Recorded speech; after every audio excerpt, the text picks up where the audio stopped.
ఎలాంటి ఆలోచన నీలో ఉంటే నీ భవిష్యత్తుకి ప్రమాదం. ఎలాంటి ఆలోచన నీలో ఉంటే నీ భవిష్యత్తుకి, నీ జీవితానికి, నీ ఎదుగుదలకి ప్రమాదము దేవుడు తెలియజేస్తున్నాడు. అది తెలుసుకోవాలి ఆశ నీలో ఉంటే ఒకసారి ఈ మాటల శ్రద్ధతో విన్నట్లయితే దేవుడు నీతో మాట్లాడతాడు. పరిశుద్ధ గ్రంథం నుంచి 30వ కీర్తన 6వ వచనంలో దేవుని మాటలు, నేను ఎన్నడూను కదలనని నాకు క్షేమకాలమే అనుకుంటుని. తమ్ముడి చెల్లి సహోదరులారా, దావీదు మహారాజు అనుకున్నాడంట. అనుకుంటేనే ప్రమాదం జరిగింది. నేను ఎన్నడూ కదలను అని అనుకుని ప్రమాదంలో పడిపోయాను, ప్రమాదంలో పడతాము అని తను తన అనుభవాల గుండా మనతో మాట్లాడుతున్నాడు. ఇలా అనుకుంటున్నావా? నాకు వాళ్ళ అవసరం లేదు, నాకు వీళ్ళ అవసరం లేదు, నాకు ఎవరితో పని కాదు, నాకు రావాల్సిన, నాకు వచ్చేసినాయి, నా దగ్గర ఉండాల్సిన నా దగ్గర ఉన్నాయి, ఇంక వారికి నాకు ఏ సంబంధం లేదు, దాన్ని ఎవడు ఏం చేయలేడు, నా దగ్గర ధనం ఉంది, నష్టం వచ్చినట్టు తాగుతాని అనుకుని వెళ్తున్నాడు. సడన్ గా యాక్సిడెంట్ అయిపోయింది. అనుకున్నాడా యాక్సిడెంట్ అయితేనే? చాలా.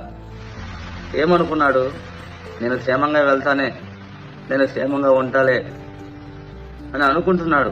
ఈరోజు ఇలా అనుకునేవాడే పాపం చేస్తున్నాడు. అలా అనుకుంటూ పాపం చేస్తూ తన ప్రమాదాన్ని పడిపోతున్నాడు, తన జీవితాన్ని ప్రమాదంలో పెడుతున్నాడు, తన చుట్టూ ఉన్న వారిని కానీ ప్రమాదంలో పెడుతున్నాడు. కాబట్టి ఇలా అనుకుంటున్నట్లయితే ఖచ్చితంగా మనం ఎక్కడో అక్కడ పొరపాటు చేస్తున్నాం, మన భవిష్యత్తుని ప్రమాదంలో పెట్టుకుంటాము అని దావీదు మహారాజు తన అనుభవాల్లో కూడా తెలియజేస్తున్నారు. తమ్ముడు చెల్లి సహోదరులారా, ఈరోజు మరి ఇలా అనుకునేవాడిగా ఉన్నావా?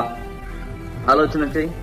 దావీదు మహారాజు అనుకున్నాడు, నేను రాజునయ్యాను, నా చుట్టూ కావాల్సినవన్నీ నేను నిర్మించుకున్నాను, ఇంకా నాకు అంతా క్షేమమే అనుకున్నాడు. అనుకుంటేని అని అక్కడ తెలియజేస్తాను. అంటే అనుకున్నది ఏదో జరిగింది అని అర్థం కదా.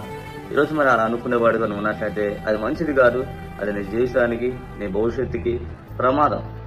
ఏదైనా ఏం జరగనో తెలియదు. కాబట్టి ప్రతి నిమిషము, ప్రతిరోజు బహు ఆలోచన కలిగి, బహు వివేకము కలిగి, క్రీస్తుపై ఆధారపడుతూ మన జీవితాన్ని కాపాడుకోవాలన్నట్టుగా దేవుడు తెలియజేస్తున్నాడు.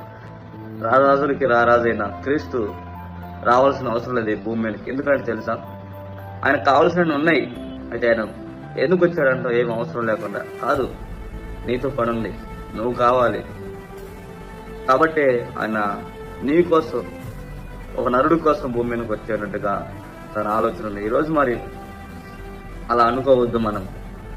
కాబట్టి మనం ఎలా అనుకోవాలి, ఏదైనా ఏం జరుగుతుందో తెలియదు. కాబట్టి ప్రతి నిమిషము దేవుడిపై ఆధారపడదాం, ప్రతి నిమిషం యథార్థముగా జీవిద్దాం, ప్రతి నిమిషం జాగ్రత్తగా ఉందాం అన్నట్టుగా దేవుడు ఈరోజు నీతో మాట్లాడుతున్నాడు. కాబట్టి అందరూ మనకు అవసరమే, అందరూ మనతో ఉండాలి.